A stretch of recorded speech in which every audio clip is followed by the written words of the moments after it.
falyattaqullah, hendaklah mereka bertakwa kepada Allah, wal yaqulu, dan hendaklah mereka mengatakan qaulan sadida, perkataan yang lurus, mustaqiman. Dan mengatakan sadid itu perkataan yang dibutuhkan untuk menutupi segala kecemasan tadi.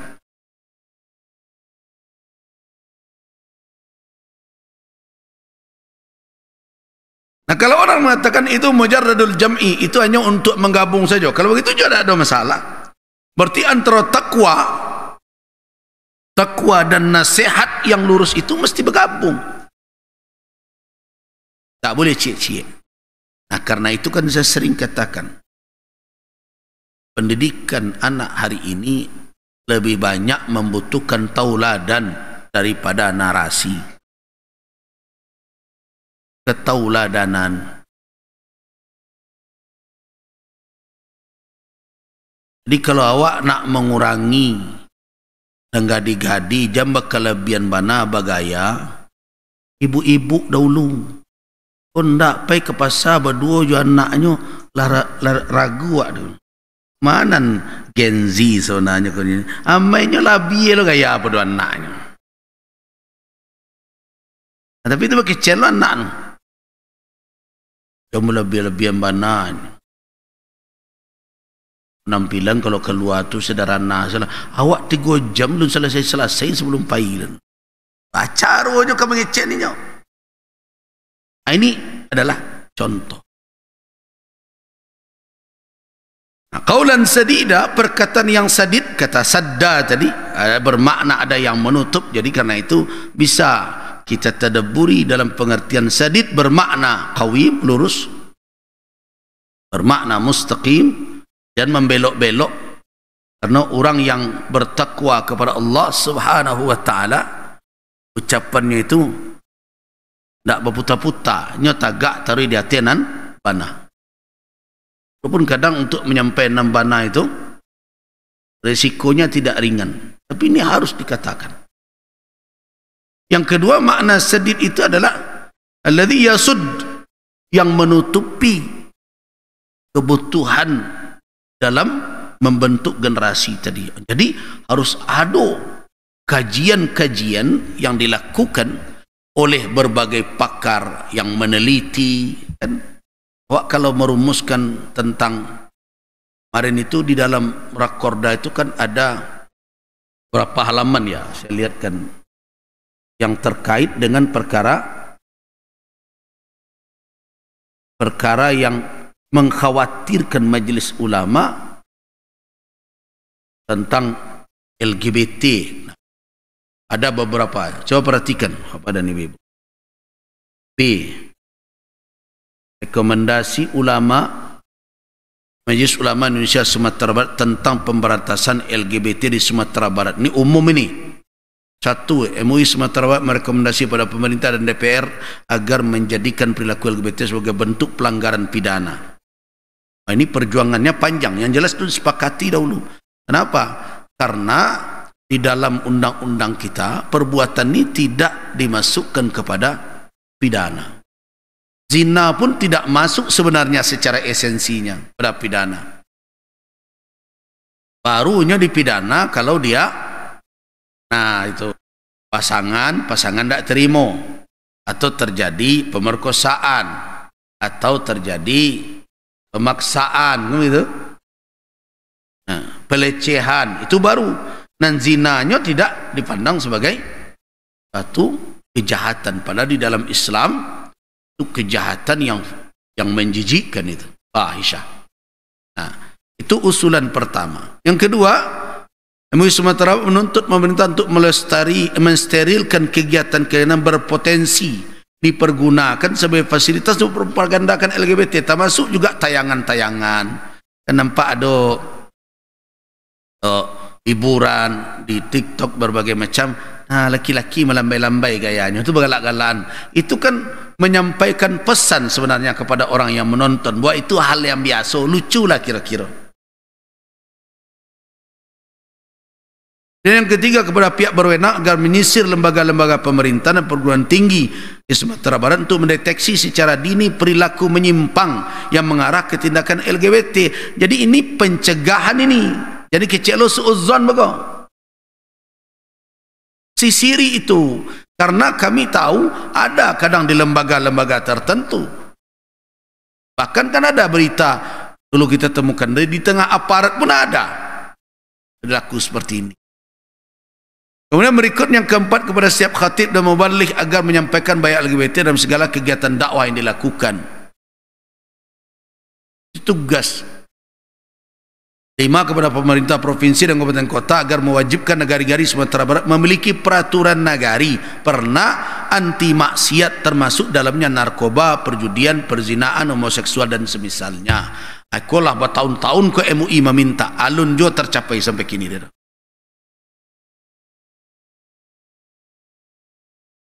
Yang keenam, ini maaf saja, ada negari-negari dahulu, daerah-daerah dahulu yang disodorkan oleh MUI, mereka tidak mendengarkan MUI karena MUI tidak ikut mendukung-dukung mereka. Karena memang MUI tidak mendukung siapa-siapa secara praktis. Mereka tidak mau mendengar MUI dengan alasan, ya saya mendengar langsung dari tokoh organisasi adat di Sumatera Barat. Mereka mengecen awak ada satu bertanam dulu, menganak menuai saya. Begitu cara berpikirnya. Nah disitulah makanya MUI mengajak kita semua para ulama agar menasihati semuanya saja. So, kalau terlibat seperti itu, kalau yang menang malah tidak itu, apa jadinya? Kita disudutkan dalam satu sisi. Dan itu terasa. Di pengalaman ini sudah panjang nih. Kemudian ada lagi, kepada pemerintah Sumatera agar mengadakan judicial review terhadap PP 28. Nah ini yang kita hebohkan. Dan ini saya katakan tidak banyak yang peduli tentang ini. Pasal 28, PP 28 224, pasal 103 ayat 4 butir E tentang penyediaan alat kontrasepsi untuk anak usia sekolah dan remaja karena membuka peluang anak usia sekolah remaja untuk terjerumus perbuatan maksiat. MUI lah sorak-sorak. Tapi lah ada serius kok. Mengantisipasi kok. Anak remaja diminta oleh PP itu untuk difasilitasi mendapatkan alat kontrasepsi. Ini saya bukan umur yang boleh menikah secara aturan. Dia menikah tidak boleh, tapi dia pakai kondom. Kira-kira apa kira-kira maksudnya? Dan itu Bapak dan Ibu-ibu. Jadi janganlah banci-banci mana ke MUI kok.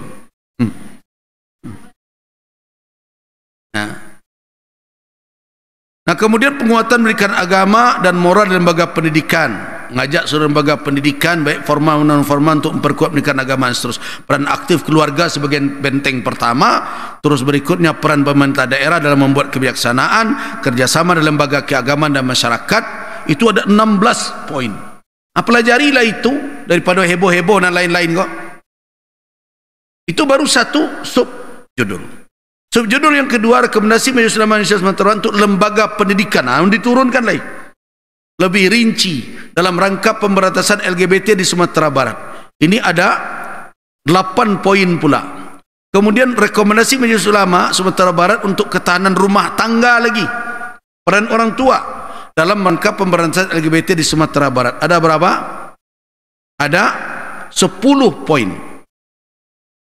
Kemudian yang E, rekomendasi MUI Sumatera untuk kegiatan pemilu baru, pemilu kada. Amanyo 5 halaman dan sekian butir itu. Kalau awak peduli jo negari awak kuah, bekola cerita lebih luas negara dari awak kuah.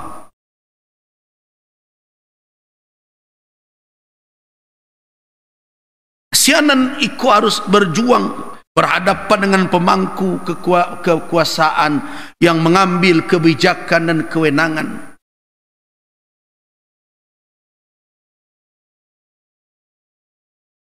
Jangan dikatakan tidak letih kita berhadapan dengan dengan berbagai pihak itu. Makanya dulu nak mengganti ambo, terima kasihlah, tolonglah ko. Kini ganti Gus Rizal, Buya GG. Ini kan kelanjutan dari dahulu ketika Musda ada ABG namanya, asal bukan Gus Rizal. Anan itu tuh balik-balik kini ya. Ya silakan saja kalau mau datang sini baik-baik. Nah, bagian gua, senanglah tugasku gitu. Kan dikatakan bahwa orang rakus dan ingin mempertahankan jabatan ini. Ini yang perlu kita renungkan. Jadi ketika kita telah menyadari hal itu, kita katakan qaulan sadida. Ini perkataan yang lurus ini. Tolong renungkan ini. Yang buah dari apa? Dari ketakutan kita yang sebenarnya kita takut. Tak usah bapak dan ibu-ibu membuktikan ketakutan itu benar tak itu, atau hanya sekedar hoax, atau itu hanya alasan yang tidak beralasan. Ibu dan bapak kan tinggal di kota ini, jalanlah malam hari kota kok, anan tampak dewa. Nah, jangan nanti ibu dituduh mengada-ada pula. Apa nak nampak dewa malam hari di kota ini? Nah, belum kota-kota lainnya. Di dalam data yang kami dapat dari Litbang kan boleh dikonfirmasi ke sana.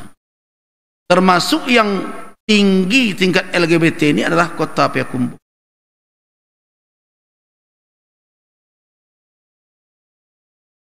Coba tanya ke Litbang itu. Bapak dan ibu kita berhadapan dengan ini sudah sangat berat sekali. Makanya kami meminta jangan diberi lagi beban masyarakat dengan hal yang tidak perlu. Berat sekali kita berhadapan dengan yang seperti ini. Nah, itulah penjelasan kesempurnaan. Kita jemput, saya berjanji tadi, menjemput ayat yang ke-8, wa idza hadaral qismata ulul qurba. Apabila pembagian harta warisan itu dihadiri oleh orang yang memiliki hubungan kekerabatan. Nah, ulul qurba itu dua Jawa. Ada malah yang memasukkan tetangga bagai. Tapi kalau dari sisi garis kekerabatan, ada dua yang masuk dalam kategori ulul qurba. Yang pertama adalah ulul nasab, orang yang memiliki keterkaitan nasab dengan kita. Yang kedua adalah ulul arham, orang yang memiliki keterkaitan rahim. Nah, kedua sisi inilah yang disebut nanti oleh apa? Oleh para ulama dalam istilah ketika memahami wasilul arhama, sambungkanlah silaturahimmu. Apa makna silaturahim di situ? Yaitu menyambungkan hubungan antara apa? Antara seseorang dengan yang bertali nasab dengannya, dan mersambungkan hubungan dengan seseorang yang ada bertali rahim dengannya. Ada Minangkabau dua sisi kok dijago kok. Tali rahim kita sebut suku, tali nasab awak tahu bertali darah bako. Itu maknanya. Ulul qurba itu menjangkau itu. Ada yang mengatakan ulul qurba itu menjangkau juga tetangga karena ada qurba, kedekatan tempat tinggal. Nah, kemudian wal yatama wal masakin, dan anak-anak yatim dan orang miskin. Kalau ada pembagian harta, kebetulan hadir orang-orang ini, kerabat termasuk baik yang ulul arham, yang ikatan rahim maupun yang ikatan nasab, yang mereka tidak mendapat bahagian dari warisan di dalam ketentuan hukum faraid, tidak dapatnya dong. Aja dipadiampo setangannya, begitu Allah menjaga. Awak dah bagi tanah ikon untuk si anu, rumah ikon untuk si anu, nah orang mendengar saya. Pijan kecil lo ko uang danga proyek ya. Ko lain lo ceritanya bako. Akan ada alasan dalam Quran tu ya uang danga ko ada lo ko. Ya, jangan dikias kalau ke situ. Kadang nan terjadi itu. Ya ada proyek set danga lah dapet lo. Pak itu uang calik, apa itu uang danga. Nah. Itu tidak benar. Karena itu adalah hak orang banyak gitu ya. Tapi ini kan milik personal, hak pribadi. Nah, Allah mendorong, bukan keharusan. Bukan keharusan. Dorong oleh Allah, termasuk anak yatim, orang miskin, farzuquhum minhu. Nah, berikan jugalah mereka rezeki dari qismah, dari pembagian tadi itu. Sebelum dibagi, agilah. Ada yang berpendapat bahwa ini adalah tuntunan untuk tetap berwasiat. Untuk mereka itu wasiat. Tapi kan wasiat kan sangat tergantung kepada orang yang meninggal. Kalau tidak ada dia berwasiat sebelum wafatnya, tentu tidak masuk dia kategori wasiat. Kalau saya melihat ini tidak wasiat, tetapi adalah menggugah kesadaran orang nambah bagi, agar membagikan pula kepada orang lain, walaupun secara aturan ketentuan hukum faraid mereka tidak mendapat. Tutan dua, berbagi kebaikan supaya semakin kokoh hubungan kebersamaan dan semakin kuat rasa kepedulian. Rasa kepedulian ke mana? Tuh anak yatim, tuh orang miskin. Nah, jadi ketika bagi harato jangan lupa, jangan pengana sampai di angku-angku itu saja. Kira-kira karena jolah amal akhirat, kepedulian kepada orang lain, apalagi kerabat, orang yang susah, orang yang perlu mendapat perhatian. Jangan lupa pula setelah beragi itu, jangan orang lo nanti, kau nak tiba kau ambil lah kau. Perlu lon qulu qawlan ma'rufa. Jadi beragi tetapi tidak diiringi dengan perkataan yang tidak pantas. Nah, itu adalah prosesi ketika pembagian tersebut. Kalau terjadi ada dihadiri oleh kerabat, oleh anak yatim, oleh orang miskin, sudah tunjuk syariat, kita didorong untuk apa? Berbagi pula dengan mereka untuk menguatkan apa? Tausik, ya, untuk menguatkan hubungan kekerabatan itu dan untuk meningkatkan kepedulian kita pada terhadap orang-orang yang membutuhkan seperti anak yatim dan orang miskin. Allah katakan farzuquhum minha. Beri mereka rezeki. Itu mengingatkan apa itu? Ketika Allah katakan kenapa tidak fa'atuhum, ini mengingatkan bahwa kamu mendapatkan itu kadang kamu tidak berusaha doh, kamu menerima itu rezeki dari Allah yang memindahkan warisan itu dari kepemilikan si mayat kepadamu. Siapa? Allah. Jadi itu rezeki dari Allah, karena itu Allah berhak untuk mengatur kamu, memberikan petunjuk yang lebih baik kepadamu. Jadi kalau kita temukan dalam tafsir, berikanlah mereka rezeki yang engkau terima, di mana kamu kadang tidak bersusah payah mendapatnya, kan ya enggak dah. Narimo saja. Nah, dari situlah ulama mengambil kata rizq itu. Wa qulu lahum qawlan ma'rufa. Dan katakan kepada mereka qawlan ma'ruf. Apa yang ma'ruf? Di tengah-tengah masyarakat, bagaimana kita berucap supaya jangan tersinggung orang menerima, jangan sampai direndahkan mereka berbagai macam. Jangan dulu kecil, tiba ke membagi, tiba selama kau tidak mencogok, jangan begitu pula. Jaga itu ya.